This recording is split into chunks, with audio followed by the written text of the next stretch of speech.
The second topic is dealing with India-Bangladesh relationship. What is the backdrop? Recently, the Bangladesh foreign minister has landed India yesterday itself. So in this particular backdrop, we'll try and understand the evolving dynamics of the relationship between India and Bangladesh. This particular topic you can associate with GS Paper 2, India and its neighborhood relations. Now, the first thing that you need to understand, especially from the IR point of view, that why a particular nation is crucial for India. So we'll try to understand that why Bangladesh is significant for India.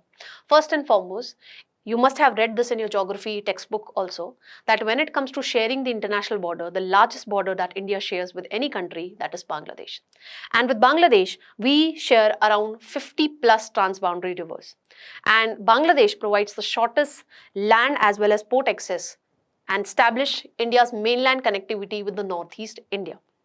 So it is very important from regional connectivity point of view as well as it is important from geostrategic point of view as well. Then it is an important crucial trade partner as well. When it comes to Bangladesh, it is India's biggest trade partner in South Asia, and when it comes to India, it is the second biggest trade partner of Bangladesh in Asia. Bilateral trade stands more than 14 billion in 2023-24, and it is vital that India strengthen its trade ties with Bangladesh if it wants to realize the idea of $5 trillion economy. Then, when you talk about security and border management also, during the time of Sheikh Hasina, that was considered to be as the golden chapter when it comes to India-Bangladesh relations. At that time, Sheikh Hasina actually helped us dismantle the anti-India terror groups which were functioning in the state of Bangladesh. And the BSF as well as Bangladesh Border Guard, they coordinated with each other, and that has helped us to reduce the cross-border crimes. Then the two countries carry out joint exercises also, that is Sampriti as well as Bongo Sagar. And in 2015, we successfully signed the land boundary agreement and we settled the disputed lands. And this was again done during the tenure of Sheikh Hasina, which was the golden chapter when it comes to India-Bangladesh relations. The two countries also share international forums at BIMSTEC, SAARC, BBIN, that is Bangladesh, Bhutan, India, Nepal, and Indian Ocean Rim Association. The two countries have signed various connectivity projects, for example, Akhora-Agartala rail link, as you can see in this picture also. And here in the first train would be running from the northeastern region to Bangladesh.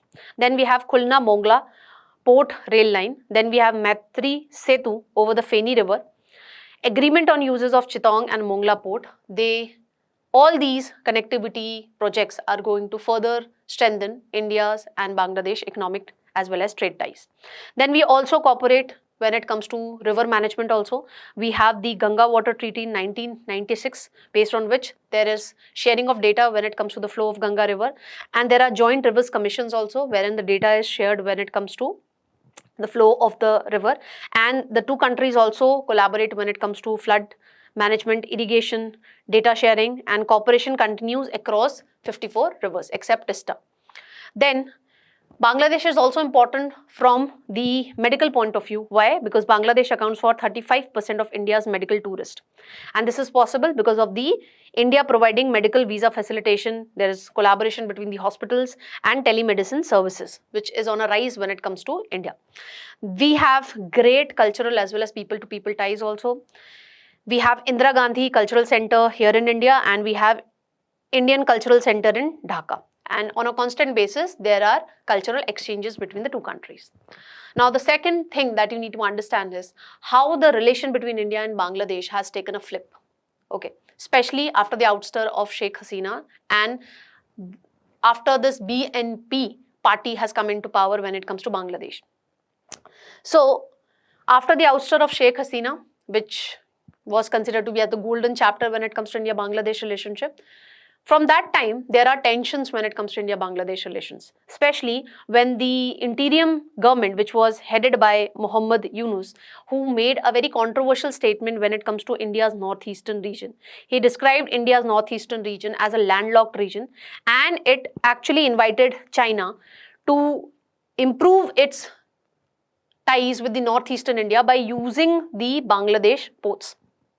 It is like hijacking the northeastern India by using the Bangladesh ports, and that was the reason which led to certain tensions between India and Bangladesh relations.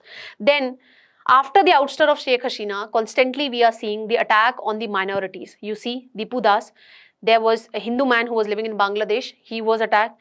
And this was something which was highlighted by the activist also, that over 1,000 Hindus have been attacked in the state of Bangladesh. So this is deteriorating the condition between the two countries. Then, geopolitical balancing. The Bangladesh Nationalist Party, which has got the power after the recent elections, it is more tilted towards China. And it is also trying to strengthen its relation with Pakistan, which ultimately goes against the India's security concerns. And it is likely that China would be increasing its foothold in one of a strategic South Asia country, which is important for India from the security point of view. Then, because of deteriorating security, condition in the state of Bangladesh, the Indian government halted various connectivity projects because of the security fears, and this include Akhara-Agartala cross-border rail link, Khulna-Mongla port line, Dhaka-Tongi, Joydebar expansion, and various survey that we were carrying out when it comes to coming up with upcoming connectivity projects, that was also halted. Then, currently we are seeing an India out sentiment because the current government is more tilted towards China and it is more oriented towards strengthening its relation with Pakistan. And that is the reason this India out sentiment is on a rise. This was not the case when the Sheikh Hasina was in power.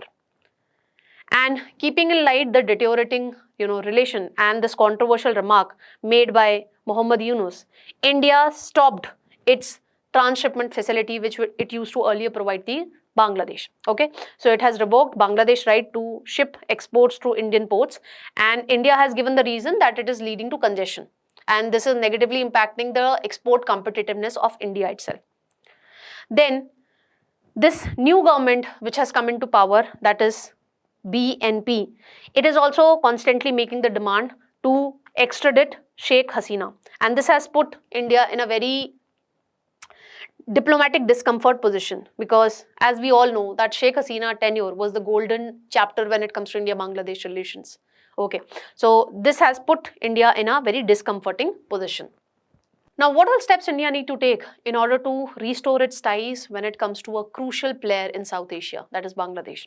So first and foremost, India needs to de-hyphenize its relation with the political party in power. We should not be going with Awami League only. That means our relation with Bangladesh should not be dependent only upon the political party in power.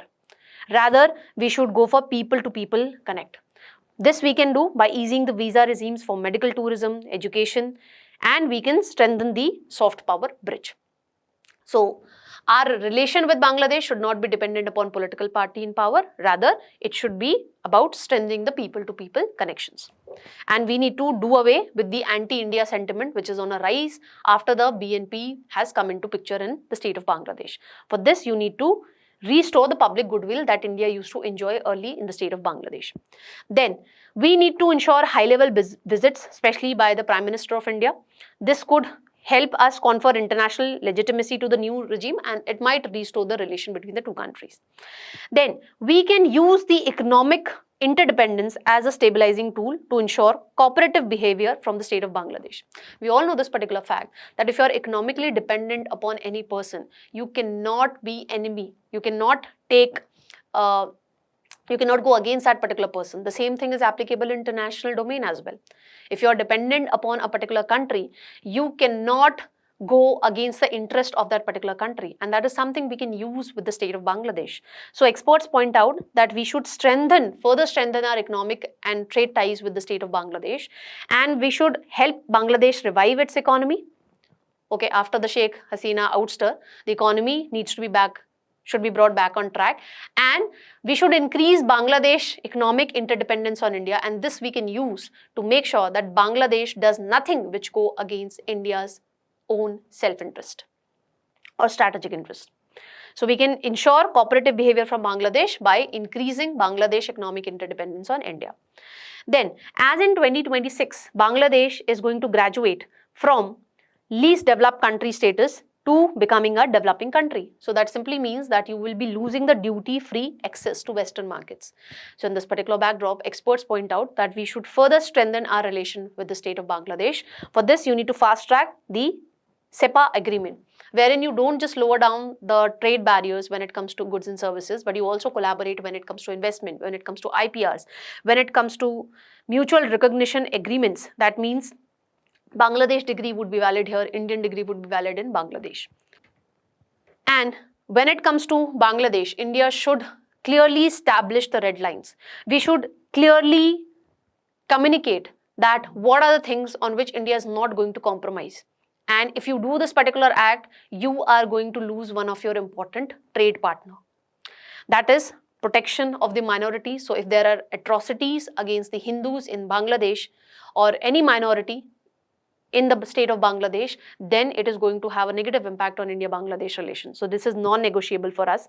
And the similar thing should be clearly communicated to the state of Bangladesh when it comes to Chinese development. So there should not be any dual use facility, that you are allowing the port to be used for military purposes by the China, because that goes clearly against the India's security interest. So this is also a non-negotiable thing for us. That should be clearly communicated. And at the end of the day, you need to strengthen the diplomatic ties as well as people-to-people ties. Now, based on the discussion that we have, I know that you will be fairly able to deal with this particular mains question. With this, let's move on to the prelim pointer segment.